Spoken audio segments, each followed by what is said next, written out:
A new poll by Freshwater Strategy has revealed what Australians are most concerned about. This is their top political issues. And the top 5 issues are, number 1, unsurprisingly, the cost and standard of living. Far and away the top concern. Has been for a long time. 68% of people identified it as their top issue. And the respondents, by the way, were polled on their top 3 priorities. They had to identify their top 3.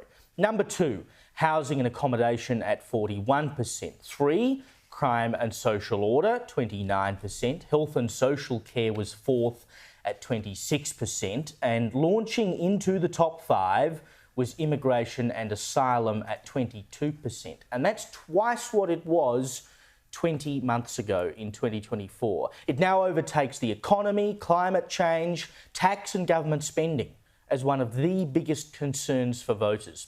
It coincides as well in this polling and across a number of other polls we've seen in the last few weeks in a surge in support for One Nation, which has almost doubled its primary vote share to 10%. Meanwhile, in this same poll, Labor's primary is down 2 points since May to 33%, while the coalition has dropped 1 point to 31%. So the primaries remain low for the major parties. But, to see the numbers double on concern for migration in 20 months, Parnell, is a significant change.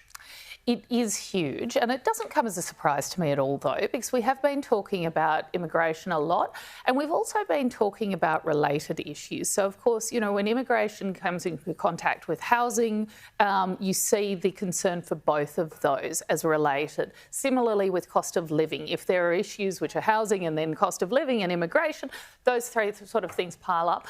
But also, of course, it's true that we are seeing a lot of social tensions overseas. And we have a little bit of that in Australia, nowhere near what we see in the UK or in the US, but enough that people start to look at those things and think this might be where Australia is headed. And it's true, we should be looking at that and thinking, what can we do now to not get to that state? Because we've got to acknowledge we're very lucky in Australia. We've got a pretty good immigration system, but it's not perfect, and we've got to do a lot more on integration. And I think the point as well, as Parnell made, is how all of these things, Killer, are interlinked. Yes. And you look at all of those top issues, the cost of living, housing, etc., employment, whatever, they are all linked in some way or another to immigration. Of course, it's not the only answer. I mean, you could turn the tap off tomorrow. It doesn't fix those problems on its own, but they are all linked. And for a long time, I think politicians have been perhaps scared to make that link. But I think people are starting to show that they're making that link now of their own volition. The public have leapt there, haven't they? And the other link they see is the fact that we've got a net immigration rate way above the integration rate. We're bringing people in far faster than we can integrate them. A lot of them come from societies that are not liberal democracies like ours, that don't have the values of Judeo-Christian society. And so they end up parking here rather than integrating here. They come into Hotel Australia, not into Team Australia. And I think a lot of the tensions we've seen, we hear politicians talking about, you know, society becoming more divided and that kind of thing.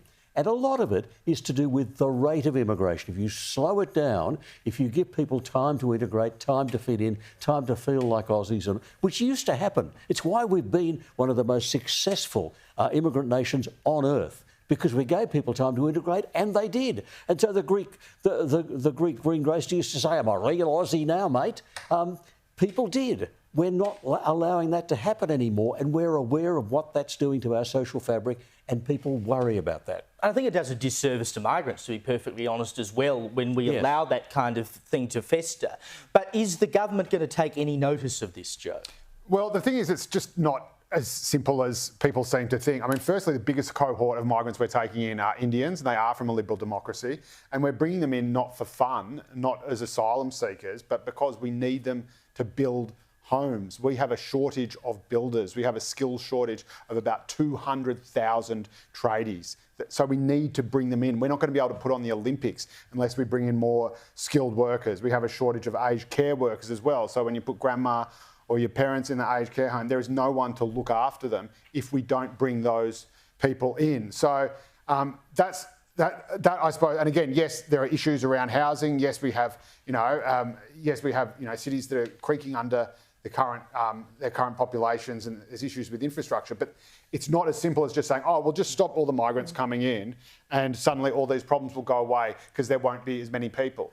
But is it 500,000 skilled workers? Is it 500,000 skilled workers? I mean, it's a lot of people. 200,000 tradies are what we need. We brought in well over 400,000, just under 500,000. Yeah, and this is the thing is, sure, the problems won't go away. That doesn't include the net migration rate. So that's including all the students as well. Well, so again, people don't know what type of migrants they're talking about. But that does. But students do also put a certain pressure. Every person who comes in, but they are paying. But we are exporting education to them, so they are paying vast sums of money to go to our universities.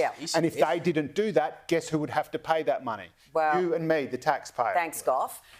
But, you know, the reality is when you talk about international students, what is that doing to the quality of our universities and the education that students are getting there? I have a daughter who just finished her HSC, and I know people with kids in universities now, and they are consistently talking about the fact when they have to do group assignments or projects that they are being dumbed down because of the high volume of students who don't have English as their first language, which is actually doing damage to our own students as they go through university. But what I do want to say, though, and make the point very clearly, is this is a freshwater strategy poll. This is the polling company who polled for the Liberal Party at the last election. So that's right. Maybe and a big hello to Prime Minister you just want to have a little bit of a think about how right they are, or whether they just overlaid the Voice results and decided. But it is also a Daily Telegraph article, so it must also be true.